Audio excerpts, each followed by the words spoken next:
You're listening to Nightmare on Film Street.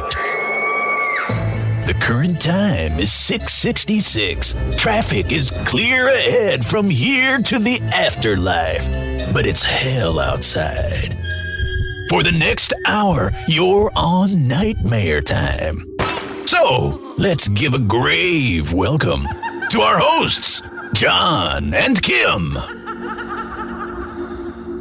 Hello again, fiends, and welcome back to Nightmare on Film Street. I'm John. You didn't say that we're the horror movie podcast for the casually obsessed. The horror movie podcast for the casually obsessed. I'm John. I'm Kimmy. And this week, we are talking about The Witches of Eastwick, our first George Miller movie on the podcast. Can you believe we haven't talked about Mad Max, but we're talking about The Witches of Eastwick? I believe it. From the director that brought you Babe, Pig in the City. I feel like you bring that up way more often than you bring up anything else. Yeah, don't get me wrong. Post-apocalyptic, water is now a commodity. You gotta Pigs fight in for the your city. life. Yeah, I love those movies. For some reason, though, three ladies sleeping with the devil, definitely more our vibe. I love this movie. I unapologetically love this movie. Yeah. It's such a vibe. Well, just the cast is incredible. I was thinking that too, because I was thinking of questions I was going to ask you for this recording, and I was like, I'm going to get him to rank the performances in this. Oh, no. And then I was trying to think of myself. I'm like, no, because what if he asks that back? Okay, yeah, sure. Like, you go first and I'll answer. It's a four-way tie for number one. Well, you gotta put Lurch in there. Lurch is pretty great. So good. Yeah, goddamn. We got Cher. We've got Susan Surandon. Michelle fucking Pfeiffer. Peak Michelle Pfeiffer, too, right? And Richard Jenkins. And, of course, Jack Nicholson as the devil. God, an incredible performance from him, right? Born to play the devil, right? Yeah. Born to play the devil. He could have retired after this. He would have been fine with it. Even just born to play a chauvinistic prick. Yeah. A chauvinistic prick with supernatural powers. Like, call Jack Nicholson. Who's just allowed to run rampant across the entire production. In nothing but robes. Whole time. Lots of robes, crazy hair. Just walks around going like, I like to be a little more direct. You want to fuck? Like, there's a lot of that. With his tiny little audacious ponytail. And everybody in the movie is talking about his dick. Nobody gets an introduction like Jack Nicholson gets in this movie, where it's like we're intercutting between like a dark, mysterious figure showing up to town, and then three ladies, powerhouse stars of the late 80s, just describing the perfect man. But nobody gets that.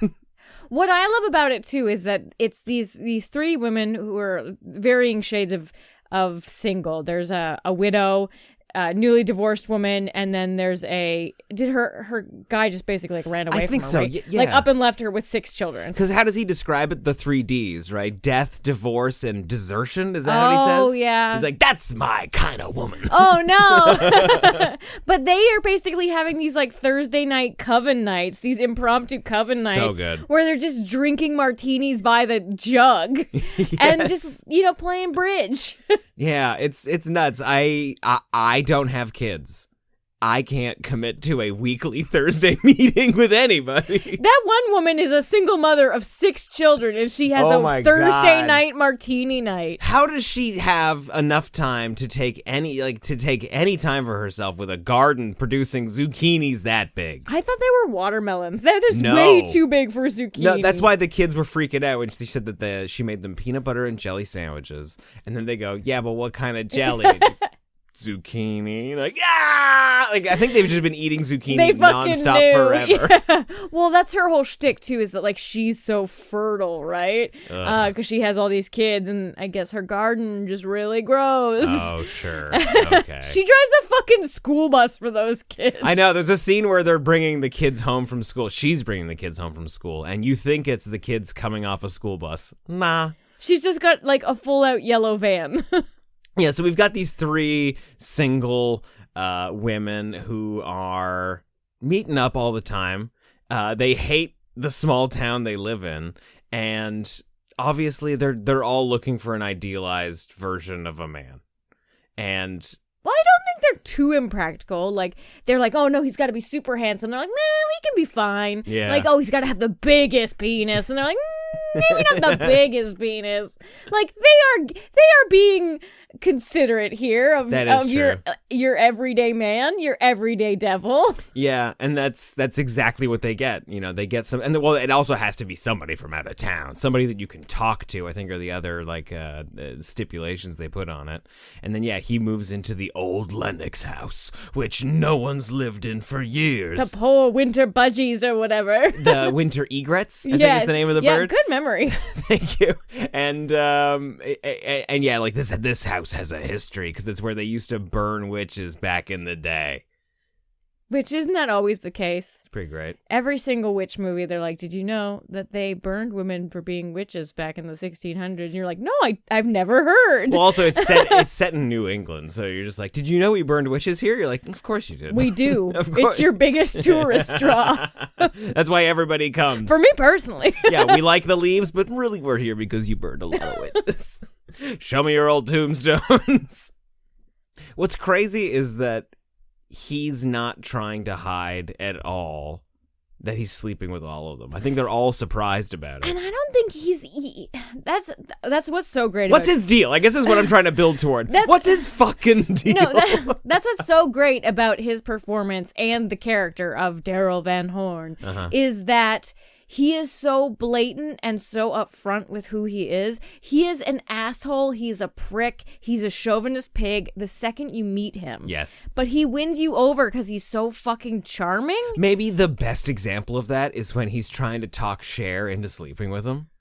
Because he's like, I'm just a horny little devil, you know? And you're with Cher in that moment where she's like, I'm getting the fuck out of here. You're a pig. You're an asshole. You're full of yourself. He's like a dirty alley cat. And yeah. You're like, I shouldn't bring you home, but you're such an adorable little cat. Yeah. And it's like, okay, fine, go. If that's what you want to do. You know, and then and he's lying like seductively on the bed with his little butt in the air. Yeah. Oh, and his tiny little pony. Oh, that fucking pony's the worst. The fucking pony. But then he goes into this incredible monologue with her and sort of like outlines everything that's like her entire personality, like everything that makes her mad, everything that she's upset about, everything that she wants to sort of take out on the world. And he just fosters so much self-doubt in like 2 minutes. It's incredible. Yeah, because you go from being...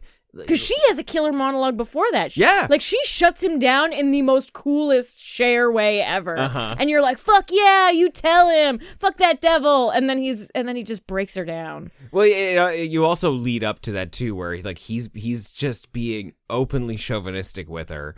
And she's just...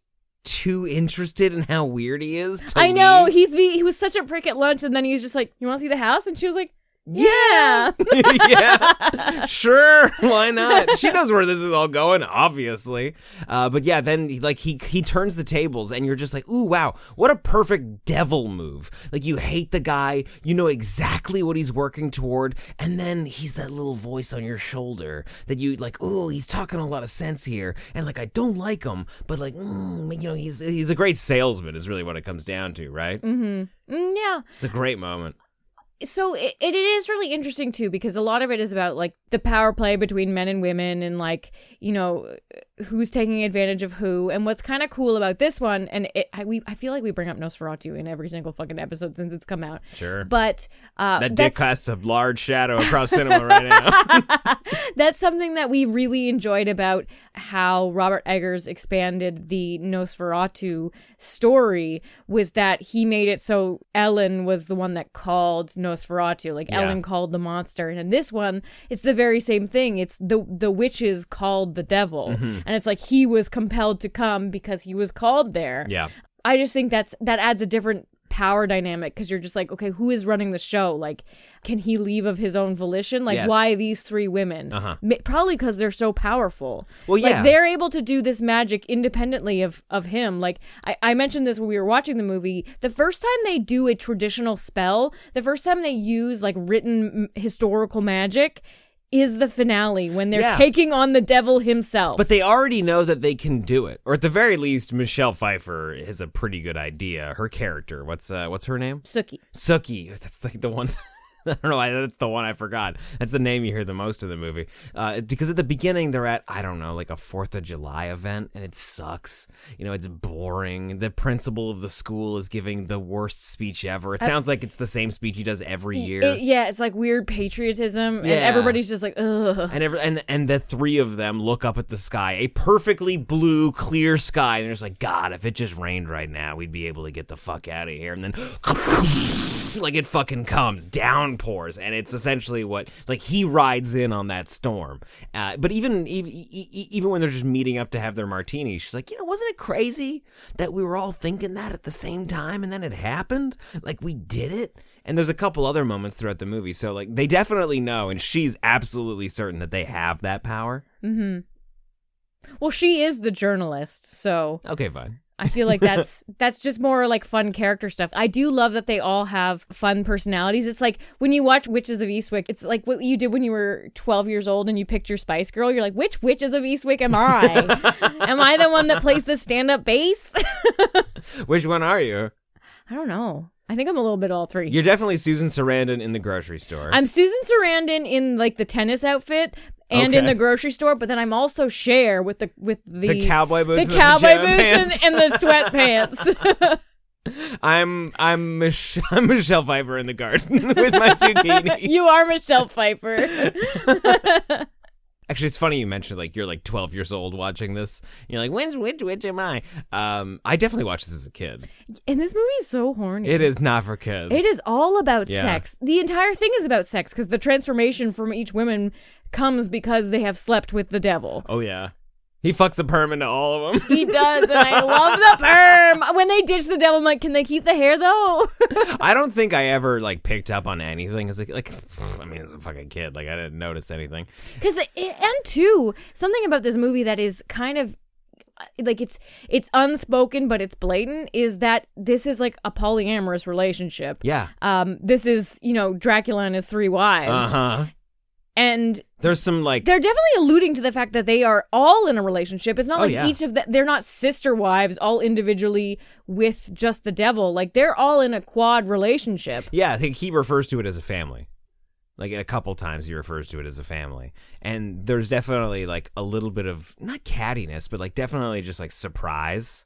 At first, and I think a lot of it's from Susan Surandon's. Yeah. And then, they have one freaky fantasy tennis match together, and everything's cool. Like, after that, it's just like, sure, let's hang in the pool. Let's have a pool. Let's have a balloon room. It's a big house we can share. Yeah. Yeah, everything's cool and fun once we're in the ballroom and there's a bazillion balloons. Was this another movie that just, like, little girl Kim found herself and obsessed over? Because for me, it's like my mom really liked it, and so, like, it was on TV a bunch, and I would end up watching it with her. I think I just watched it on TV, and then it was just anytime it was on TV, I always watched it. Because I don't think I ever owned it. No. Like, not until I was of the age where I had my own money. This must have been one of those movies that, like, TBS or the Superstation or whatever it was called just had on all the time. It had to have been really censored, though, right? Like, definitely. It's such a rowdy movie. I think there would just be dialogue that's censored because there's no real nudity.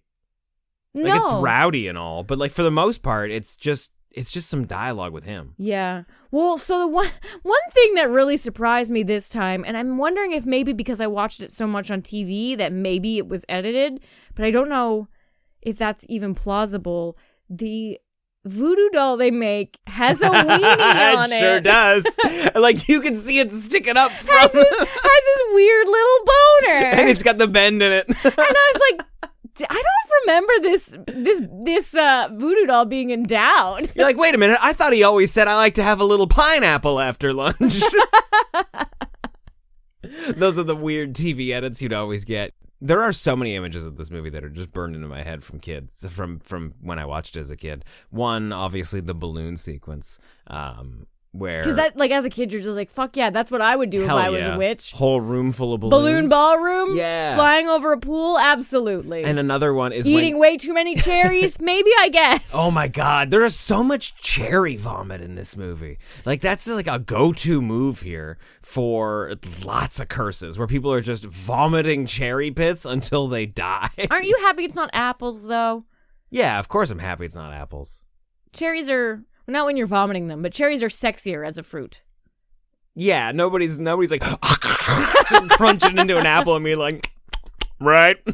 Also, just a little on the nose with the Garden of Good and Evil shit. Yeah, I mean, there's whatever. There's plenty of on the nose stuff I get. No, not really. This movie is actually pretty smart about that stuff. But except for when he's full out snarling. Oh my god! When he's like, he's asleep at the beginning of the movie, like at a rehearsal or a recital, whatever you'd call it. Like there's a performance that Susan Sarandon's doing where she's playing a cello, with a violinist. I was like, what's that other one? What is that bowed instrument? And yeah, he's just asleep in the back, snarling like a hound of hell. Like that's his introduction. This is his first time in town, and then he's also like everybody sees that he's doing it, including Susan Sarandon. He's passed out. He falls down backward at the end of it, and then gets up and is the loudest person applauding for everything. So funny. I mean, you got to save face. It's one of the other sequences that's just burned into my head that I think about constantly is when he is going house to house trying to meet up with the girls. Like win them over or sleep with them? Win them over. Okay. Like when they've like turned their back on him and he's just like going from lady to lady. And then when he gets to Susan Sarandon's house, he just leaves a piece of sheet music with a D on it. I don't know, something about that. I'm like, that's fucking cinema. I love when he shows up at Sookie's house and it's pouring rain and he's wearing a cute little bow tie. Yeah, his hair's combed. He's like, I brought you my favorite fruit. It's just a basket of passion fruits. What the fuck did they do to Sookie in the middle of this movie? I don't know. Because, like, they break up, basically, and then they're just like, oh, well, first off, she gets pregnant and has to go to the hospital, but also they give her herpes? Yeah, she's got, like, HPV or something. Yeah. It must be some B-plot or extra deleted scene that we got rid of. There's also that scene when Alexandra, Cher, and Sookie, Michelle Pfeiffer, go to Jack Nicholson, Daryl's house, and that's when they discover that Susan Sarandon has slept with him because she's there with like her crazy ass new hairdo, and her dope tennis outfit. And what was the point I was making? I got lost in the tennis outfit. We were talking about Sookie looking crazy. Oh yes, and Jack Nicholson has a huge scratch on his face. Oh yeah, that is just never addressed. They probably just cut out the sex scene. What if there's a director's cut of this movie we've never seen? Because we watched it on with VHS. like a ton of sex scenes. That'd be incredible. This movie is very strange, though, right? Like, it's especially the strangest shit is in the end of the movie where they make the voodoo doll and they employ all of Hollywood's fan machines, right? Like, it's just like every wind machine. We need all the fans and everything. This movie really utilizes weather. Yeah, and to great effect. But when he comes back and he's like, a snarling beast, he looks fucking incredible. Well, and he is... I would say he's in transformation mode. Like, he's starting to get claws almost. His feet have busted out of his shoes. Oh, like, he's he's becoming... we're starting to see, like, the real him, I think, in those moments. I love him when he's crazy sad. And he's got no purpose. And they've completely rejected him. And he's just like a slob. He's so, like, he's lost. Sweaty. He's watching fucking Price is Right, like a loser. Yeah, he's watching Price is Right and doing his own ironing. Or just rewatching tapes that he's made of the girls. And he's like, ugh, and he's just this awful little goblin monster. There's a weird sequence there where Susan Sarandon is like coming to the house to deliver the good news that she's pregnant. Because I think they mentioned that she can't get pregnant. She can't have kids. And that's why she got divorced, right? I don't know if that's why she got divorced, but that's definitely part of her character. Yeah. And she goes to get close to him, and then he sort of like waves his hand over a bowl of fruit, and they all rot real quick. But then she becomes like crazy old for a half a second. Like she gets a bunch of witch fingers, and then her face, like we see a flash of her face where she's like 80 all of a sudden. Well, and she runs away and like hobbles like an old lady away. Yeah. Well, that's because he's watching the tape of them where he basically got blackmail material off of all three of them. True. And all three of them are talking about basically like their greatest worst fear. Nightmares, yeah. And Susan Sarandon's character is basically like, I hate looking in the mirror and seeing time pass on my face kind of thing. Like, she's like, I hate seeing myself rot, essentially. Yeah, and Cher's is just like, snakes. Cher's like, fuck snakes.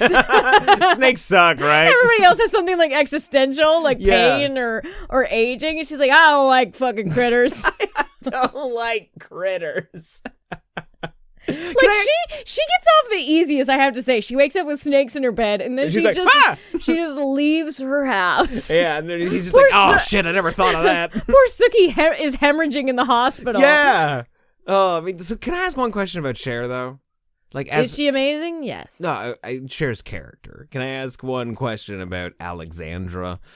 In this small town, how is she making a living? I know, who? Selling these little fertility dolls. I know. And who's buying these? It's such a prudish town. Yeah. Like, it's gotta have a good tourism industry, I guess. Because her stuff is selling in like a gift shop, right? Yeah. Like down by the harbor. But before the devil showed up and bought like out the entire inventory, what the fuck? How is she living off this? Oh, she's a widow. Maybe she got life insurance. Oh, you think this is a late in life decision where she's just like, you know what? I'm gonna finally pursue. I'm gonna get that kiln. I'm gonna stop watching Ghost, and I'm gonna make my own little statues. I mean, death re-perspectives your life, John. That's true. I would make little kiln dolls if I had the means to live that way. Sure, yeah, of course.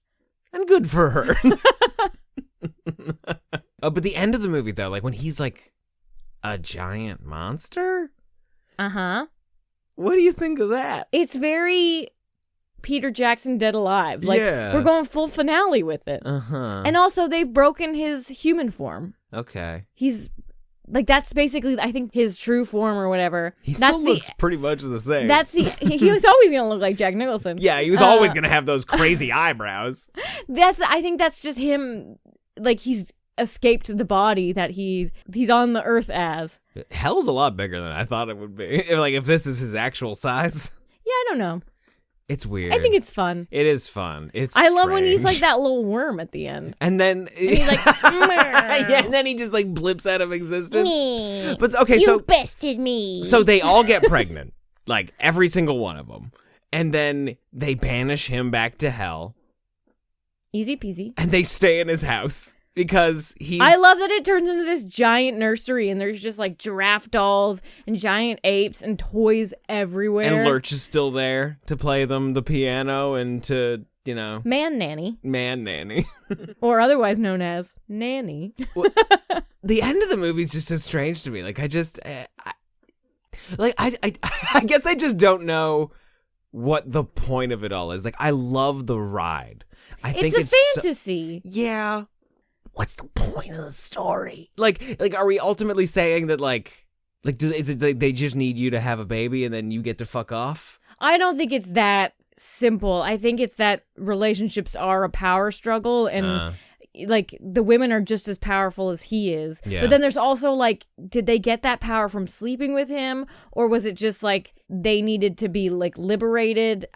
Together they have that power, maybe. Yeah, I don't know. I feel like they could have done what they did in the end of the movie if they just believed in themselves. Mm-hmm. And it might have just taken having a worthy adversary to give them the confidence to... I don't know, fucking make some cool spells. You could argue anything. You could play devil's advocate for either side. I wonder if that's part of it. There are points with either. And I think that's what's great about it because there's a lot of moments where Jack Nicholson as the devil, he's being stabbed like a voodoo doll and he just waxes poetic about how awful women are and why do you think God made women? Can you imagine to torture men kind of thing? Can you imagine somebody just bursting into church and that's the thing he's got to talk about? It's crazy that he can enter a church. Yeah. The whole time I'm like, why isn't he lighting on fire? But yeah, he's throwing up cherry pits all over everybody. Yeah, and he's just like, what's the deal with women, right? But his message at that point in the movie, we've never been on side with Jack Nicholson. We know he's bad. We kind of love to hate him. Yeah. But he's doing this speech and we're never supposed to agree with him. No. Because he's just talking he's just hating on women and he's really revealing who he truly is. I agree. He does all these cute, nice things for the women, but we know it's superficial and his real nature. That scene where he, Cher comes to talk to him after Sookie's in the hospittal and he's just ironing his clothes and shit. And he's just yeah. And he knows she's in pain and she's like, well, maybe she should be with me still. I mean, shit fucking happens. What are you going to do? And she's like, well, you are doing this. And he's like, I don't know. This is another one in the pantheon of like giant rooms with big staircases where he's just an evil fucking monster, right? Because he's just like, everything I've done for you. And you're like, and sure. I love when he's like kicking and stomping around the room all mad. What is it that you want? Yeah. Oh man, it's so fucking funny. Like he's great in that sequence, and like you had some like awesome observations while we were watching it, where he's just having a fucking tirade, and you know that there's no pleasing him, and that he's not gonna stop. And Cher's just like, all right, fine, yeah, you're the best. Awesome. Well, yeah, and you can see the cogs turning in her head, and she's like, yeah, kiss, kiss, kiss. And then all of a sudden, Sookie's pain stops. Yeah. Because she's just humoring him so that they can formulate a plan with their cool-ass coven. Yeah. And their coven of perms. Yeah, he's a great character in this movie. They're fucking badass throughout the entire goddamn movie. It's a lot of fun. And yeah, like I think he's a really interesting character because the only times you agree with him is when he sort of tricks you into it. Like he is that sort of trickster devil character. He is always kind of out on Front Street about how bad he is. And that's the thing too, is like he's very clearly like quicksand. You know you're walking into quicksand, and he's telling you like, I'm quicksand, but you are still walking in yourself. So it's like, you're like, I know how to get out of quicksand. Yeah, like he is a force of nature, and you're kind of like, it's kind of on you that you're falling for it, and like because you know what he is at face value. Like it's never said that like he's the devil and we're witches, apart from the title of the film. And then when they do witchcraft at the end. Well, that and when most of the town is fucking turning on them, right? There's like, you fucking slut. Like, even in the like their store. polyamory and stuff. Like a lot of that is kind of unsaid. Like we don't say anything out loud, but it just is. Everybody is laying out what they are on Front Street without saying it. Yeah, even Nancy Cartwright, who is the wife of of Richard Jenkins, the newspaper guy. Like she never outwardly says the word witch. No, and even too when she's having her final big evil, she plays this role so goddamn well. I think her last line of dialogue is, "I have to go warn those women." Oh. Like she is thinking about getting those girls out of that, even though like she's part of like, you know, the pointy finger women in town. Oh, that's really interesting. So like at the end of that sequence, Richard Jenkins hits her over the head with a fire poker. Which is very interesting. Yeah. You think the devil did that? I don't know. Yeah. I don't know. I honestly, I don't know what that means. I don't know if he was possessed in that moment. Are we supposed to take out of this that men just hate women? I don't know. I don't know. Maybe. I don't know. Like when I watch this, I'm just like, this is just a fun movie about three ladies who sleep with the devil. Honestly, I don't think anybody's thinking about it. No. I think they're all just having fun, and it's not until they realize that like he will punish them if they don't give him bliss. Yeah. And they're basically their naivete, because he's asking them to ignore what he is. Yes. And he's very clearly what he is. And they're all fine and dandy with it until they're like, oh wait, people are getting hurt. We're not going to be a part of this. And then he really shows it's not even who he them. is. Like, it's like he doesn't turn on them. It's that Nancy Cartwright's character gets killed. Felicia gets killed. And they're just like, I think he had something to do with this. We got to stop this. And that's when he turns on like them. they found 400 cherry pits at the scene of the crime. And we did eat a lot of cherries. And we did eat a lot of cherries.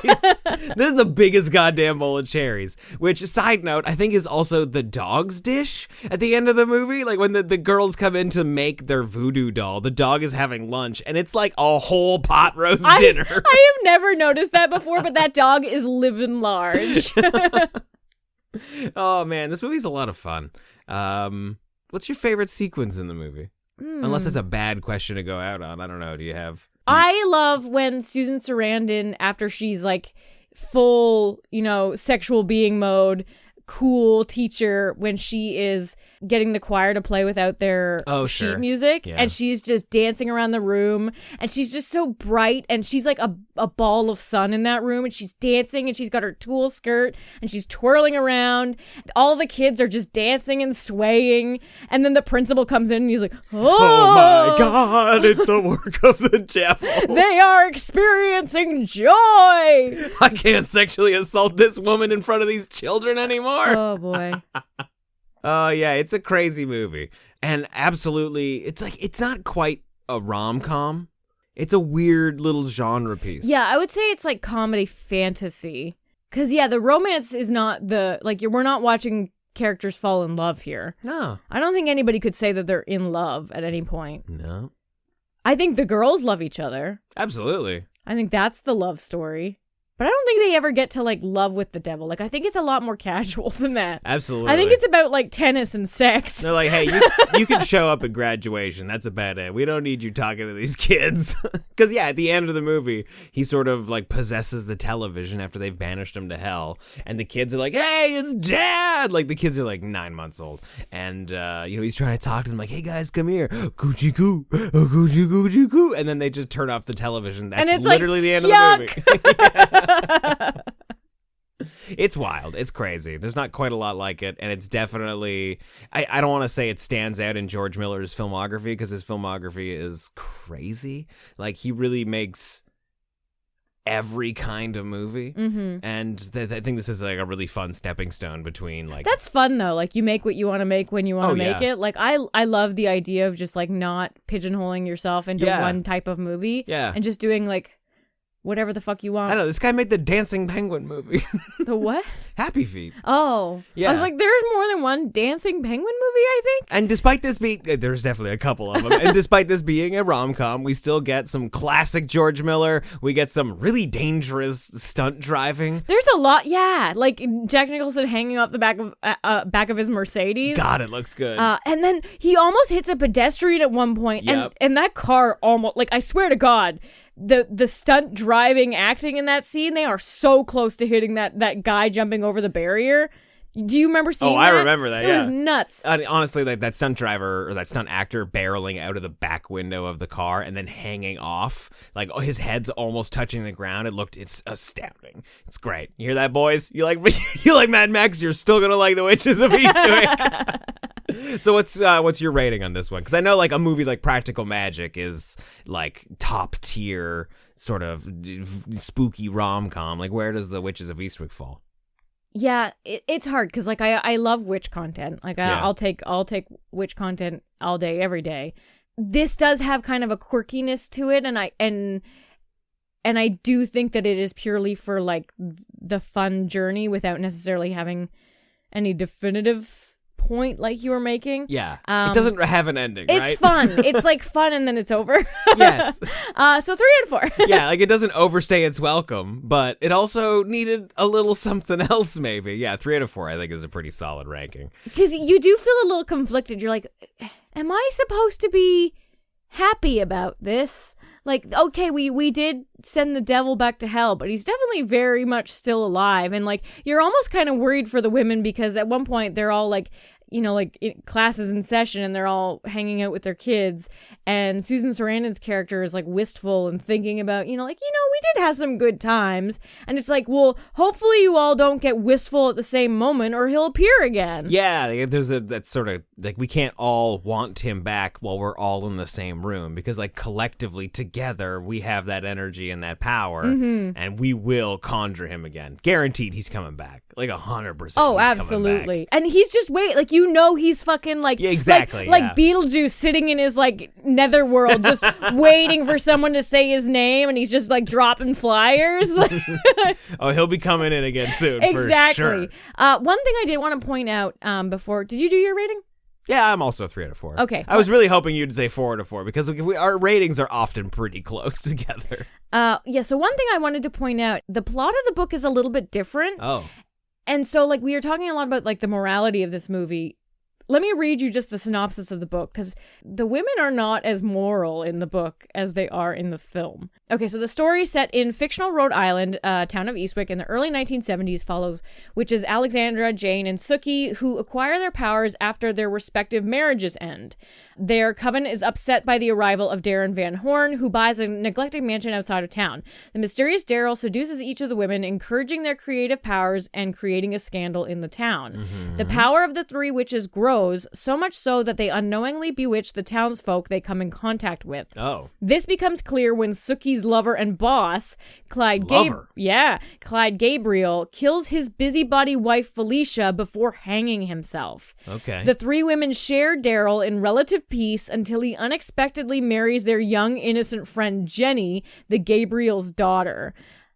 The witches resolve to take revenge by giving her cancer through their magic. Although Alexandra feels remorse for their hex, the spell kills Jenny, and then Daryl flees the town with her younger brother Chris, apparently his lover. In his wake, he leaves their relationship strained and their sense of self in doubt. Eventually, each summons her ideal man and leaves town. So they get somebody else. Mm-hmm. Like, he's not the person they summon, but he's like obsessed with this Gabriel family. Like, he's weird. He's in a relationship with, like, I guess, book Felicia's daughter, and then eventually leaves with the son. Huh. I guess maybe because that's the biggest sin, because she is the moral compass of the story. Yeah. 'Cause she's the one that's like, oh, think of the children. Yeah, and it's and then like, to seduce her own children after she dies is really dark. especially both of them. But the witch is giving her cancer? That's crazy. That's crazy. Huh. So strange. But yeah, so I'm add that to my to-read list. Okay, sure. Along with the Bone Collector books. I mean, I'm going to go ahead and say, without having read that book, movie's better. I mean, it's got Cher, Michelle Pfeiffer, Susan Sarandon, and Jack Nicholson, and Richard Jenkins. Yeah, I think purely they didn't hire Jack Nicholson in this movie. They hired his eyebrows, and the rest of Jack Nicholson just happened to come with him. Jack Nicholson just showed up on set, and they were like, did we cast the devil role? Man, don't you love when he's coming into town and nobody can remember his name? Oh, we didn't even talk about that. That's just such a little touch of, like, great storytelling. Yeah. Where he was like, it's on the tip of my tongue. I mean, he told it to me, and then I forgot it, and I asked again, and now I can't remember. And, like, everybody in town is talking about him, but nobody can remember his name. It's such fun storytelling, especially when they're walking through that party and the entire town is there, and they're walking through, and you can hear little snippets of conversations from people in town just talking. And everybody remembers it at the same time. And everyone is talking about him. Like, it is the news of the town. It's pretty great. Yeah, it is fun storytelling. And I don't think it needs to make a decision on, like, I don't think who's being taken advantage of or vice versa. Like, I think it's just, the devil comes to town and everybody gets cool hair about it. Yeah, I don't really think so either. But, like, toward the end of the movie, like, with some of the monologues, it seemed like maybe we were trying to make a statement about something, and then we leave without finishing it. I think he's just a pissed off devil, and he hates women because they bested him. Yeah, well, there's definitely that. He's the definition of, like, women love to hate him, and you're like, yeah. Get out of here. Go back to hell. But that's just what we thought of the Witches of Eastwick. We're big fans of this movie, and we'd love to hear what you thought of this, like, really strange genre rom-com. Which Witches of Eastwick witch are you? Yeah, hit us. Let us know who your spirit witch is over in the Nightmare on Film Street Discord at nofspodcast.com/Discord. Nobody needs social media anymore. Discord's the way to go. If you want even more Nightmare on Film Street, consider joining us in the Fiend Club over on Patreon. There's bonus episodes, live streams, and fun, cool bonus perks like merch.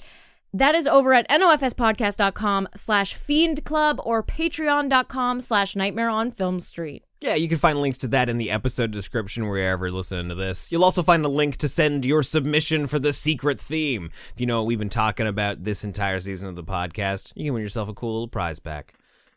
Until next time, I'm Kimmy. I'm John. Stay creepy. It appears you made it out alive, but we'll get you next time. Help us to grow the horde. Leave a 5-star review on Apple Podcasts or wherever you subscribe. More terror can be found lurking on our website, nofspodcast.com. Until next time, stay creepy, fiends.